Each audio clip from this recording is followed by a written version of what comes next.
વિદ્યાર્થી મિત્રો, આજે આપણે ધોરણ 9 વિષય ગણિત જેમાં પ્રથમ પરીક્ષાની અંદર જે નવું અપડેટ આવ્યું છે, પ્રથમ પરીક્ષાની અંદર જે પ્રશ્નપત્ર છે પૂછાવાનું એ કેટલા ચેપ્ટરમાંથી કેટલા ગુણનું કઈ રીતના પૂછાશે એના વિશેની સંપૂર્ણ માહિતી આજે આપણે આ વિડીયોમાં મેળવીશું.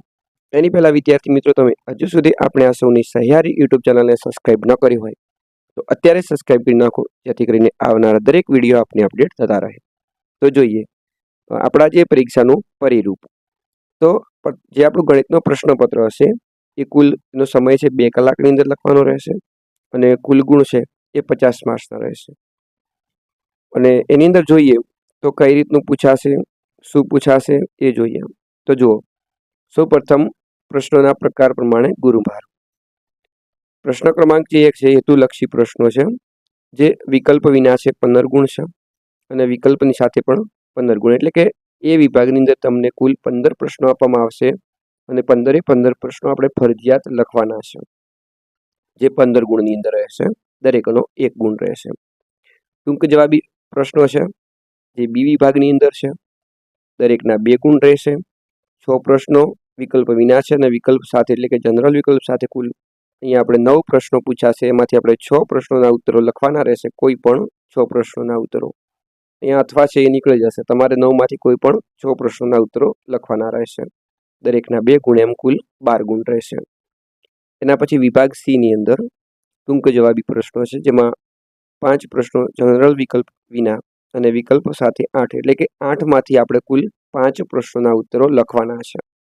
કોઈ પણ 8 પ્રશ્નો આપેલા હોય એમાંથી તમારે કોઈ પણ તમને જે આવડતા હોય એવા 5 પ્રશ્નોના ઉત્તરો લખવાના રહેશે, જેમાં કુલ 15 ગુણ છે, દરેકના 3 ગુણ. એના પછી વિભાગ ડી ની અંદર વિસ્તૃત જવાબી પ્રશ્નો છે. 3 પ્રશ્નો આપેલા હશે, એમાંથી કોઈ પણ 2 તમને ગમતા પ્રશ્નો લખવાના હશે અને એના 8 ગુણ છે, દરેકના 4 ગુણ છે. એમ કુલ તમારા 50 ગુણની અંદર તમારો પ્રશ્નપત્ર છે રહેશે. કુલ પ્રશ્નો 28 હશે, બરાબર, જે લખવાના છે તે. અને આપેલા હશે 35, એમાંથી તમારે 28 લખવાના રહેશે. એના પછી પ્રકરણ પ્રમાણે ગુણભાર. કયા પ્રકરણમાંથી કેટલા ગુણનું પૂછાશે? તો જો અહીંયા ક્રમ, પ્રકરણનું નામ અને પ્રકરણ દીઠ ગુણભાર આપેલા છે, જેમાં પ્રથમ છે પહેલું પાઠ છે સંખ્યા પદ્ધતિ. એની અંદરથી તમારે પ્રથમ પરીક્ષામાં 10 ગુણની અંદર પૂછાશે. પ્રશ્ન 2 છે પાઠ 2 બહુપદીઓ, જેમાં 12 ગુણનું પૂછાશે. બહુપદી છે એ તમારો 12 ગુણની અંદર રહેશે પ્રથમ પરીક્ષામાં. ત્રીજો પાઠ છે યામ ભૂમિતિ, તો એ 5 ગુણની અંદર પૂછાય છે. અને ચોથો પાઠ છે દ્વિચલ સુરેખ સમીકરણો, જે 7 ગુણની અંદર પૂછાશે. પાંચમો પાઠ છે યુક્લિડની ભૂમિતિનો પરિચય, જેમાંથી 4 ગુણનું પૂછાશે. અને છઠ્ઠો પાઠ છે રેખાઓ અને ખૂણાઓ, એમાંથી 12 ગુણનું પૂછાશે. એમ કુલ તમારા પ્રથમ પરીક્ષાનો જે પેપર છે 50 ગુણનો રહેશે. તો અહીંયા વિદ્યાર્થી મિત્રો જુઓ, પહેલો પાઠ જે સંખ્યા પદ્ધતિ, બીજો બહુપદીઓ અને છઠ્ઠો પાઠ છે રેખાઓ અને ખૂણાઓ. આ 3 ચેપ્ટર તમે તૈયાર કરો છો એટલે તમને 50 ગુણના પેપરમાંથી 34 માર્ક્સનું તમારે થઈ જશે, બરાબર. તો લગભગ 68% જેટલું તમારા આ 3 ચેપ્ટરમાંથી તમારો જે પ્રથમ પરીક્ષાનું પેપર છે એ પૂછાશે. એટલે તમારા માટે આ 3 ચેપ્ટર છે એ મોસ્ટ આઈએમપી છે અને વધારે માર્ક્સ ખેંચવા માટે આ 3 ચેપ્ટર તમારે કરવા જરૂરી છે. બાકીના જુઓ, બીજો પાઠ, ત્રીજો પાઠ અને ચોથો પાઠ છે જે એકદમ ઇઝી છે. ત્રીજો પાઠ, ચોથો અને પાંચમો પાઠ જે એકદમ ઇઝી છે અને એની અંદરથી કંઈ એટલો બધો હાર્ડ પૂછાતું નથી. તો તમે અહીંયા આ પાઠ જે પ્રશ્નપત્ર હશે એમાંથી તમે 50માંથી 50 આરામથી મેળવી શકો છો. ખૂબ જ ઇઝી છે, બરાબર. ખાસ કરીને 3 ચેપ્ટર છે, પહેલો, બીજો અને છઠ્ઠો ચેપ્ટર એ તૈયાર કરી નાખજો. તો આ રીતે તમારું પ્રથમ પરીક્ષા છે. એની અંદર હવે પ્રશ્ન પ્રમાણે શું પૂછાશે એ જોઈએ. તો જો માળખો જોઈએ તો સેક્શન એ છે, એમાં 1 થી 15 પ્રશ્નો રહેશે, એટલે કે એ 15 ગુણનું સેક્શન એ રહેશે.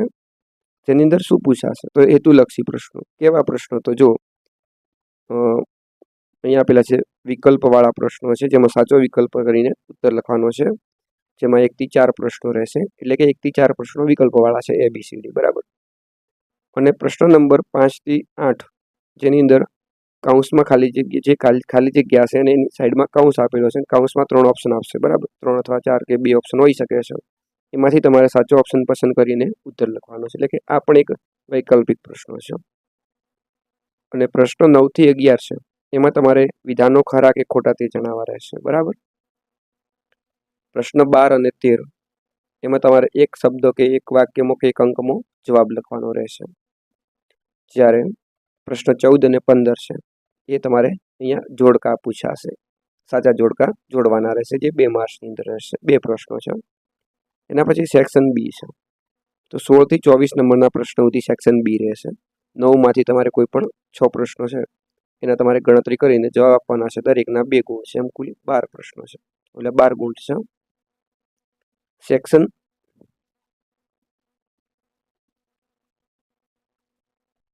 સેક્શન સી જે અહીંયા 25 થી 32 નંબરના પ્રશ્નો સુધી રહેશે અને ટૂંક જવાબી પ્રશ્નો છે. 8માંથી તમારે કોઈ પણ 5 પ્રશ્નના ઉત્તર લખવાના છે.